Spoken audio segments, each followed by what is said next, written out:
ఇది ఏషియాలో కాదు ప్రపంచంలోనే అతి పెద్దదైన public private partnership in metro rail రంగంలో ప్రపంచంలోనే అతిపెద్ద పబ్లిక్ ప్రైవేట్ పార్ట్నర్షిప్ భాగస్వామ్యంతో ఆనాడు అప్పుడున్న కాంగ్రెస్ ప్రభుత్వం ఈ టెండర్ పిలిచి ఫైనలైజ్ చేసి ఎల్ఎన్టీ అనే సంస్థకు అప్పచెప్పింది.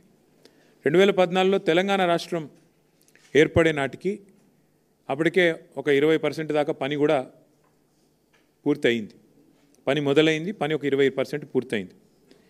కానీ కేసీఆర్ గారు ఎప్పుడైతే బాధ్యత తీసుకున్నారో ప్రజా రవాణా యొక్క ప్రాముఖ్యత తెలిసిన వ్యక్తిగా, గతంలో రవాణా శాఖ మంత్రిగా కూడా వారికి ఉన్న అనుభవం, ప్రజా రవాణాలో ఉండే సాధక బాధకాలు అన్నీ తెలుసు కాబట్టి చాలా ఆలోచనతో ఆ సంస్థ కొంత ఆందోళన పడిన ఇనీషియల్ డేస్లో, అప్పుడు కూడా మీరే రాసినారు వార్తాపత్రికల్లో, తెలంగాణ ఏర్పడ్డది, రైడర్షిప్ తగ్గుతుంది, చాలామంది వెనక్కి వెళ్ళిపోతారేమో అంటే వాళ్ళని పిలిచి కూర్చోబెట్టి చెప్పారు.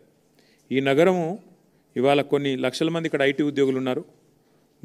రాబోయే రోజుల్లో ఇంకా దీనికి రెట్టింపు 3 రెట్లు పెరుగుతారయ్యా, మీరు ఏమాత్రం కంగారు పడాల్సిన అవసరం లేదు.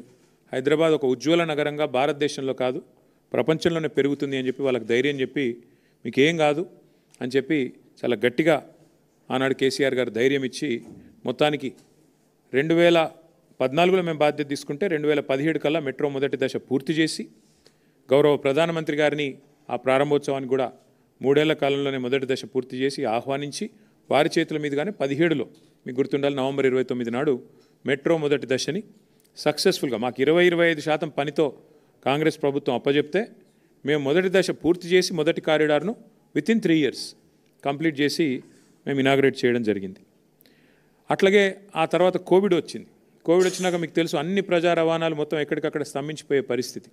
అప్పుడు కూడా మళ్ళీ ఇట్లాగే ఎల్ఎన్టీ వాళ్ళు కంగారు పడ్డారు, ఏమైపోతుందో మా భవిష్యత్తు అన్నట్టుగా నష్టాల్లో ఉన్నాం అది ఇదంటే కూడా ఆ రోజు మళ్ళీ కేసీఆర్ గారు పిలిచి మీకు అవసరమైతే సాఫ్ట్ లోన్ ఇస్తాం, వడ్డీ లేని రుణం ఇస్తాం, ఎందుకంటే నడపాలి ప్రజా రవాణా అన్నప్పుడు ప్రజలకు ఒక బాధ్యతతో మీరు 2070 దాకా ఉన్నది మీకు, కాబట్టి మీరు నడపాలి అని చెప్పి వారికి ధైర్యం చెప్పి కేసీఆర్ గారు ఆనాడు ప్రభుత్వం నుండి ఒక లోన్ ఇచ్చి soft loan, interest free soft loan 3000 crores ఇస్తామని చెప్పాము. అందులో 900 కోట్లు ఇచ్చాము కూడా, ఇచ్చి క్యాబినెట్ అనుమతితో ఆ రోజు ధైర్యం చెప్పి ఆ ఎల్ఎన్టీ సంస్థను నడిపించింది కేసీఆర్. చివరికి ఏ స్థాయికి పెరిగింది హైదరాబాద్లో మెట్రో అంటే, మాకు హైదరాబాద్లో ఉండే ప్రజలు, నేను ఎందుకంటే కొద్దిగా సోషల్ మీడియాలో యాక్టివ్గా ఉంటా కాబట్టి నాకు కంప్లైంట్లు చేసే స్థాయికి వచ్చింది.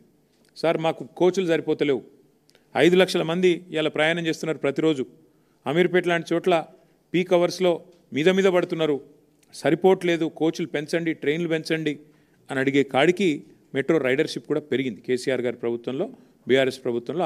అసలైన తొలి వెలుగు. ఫాలో వాట్సాప్ @తొలి వెలుగు official.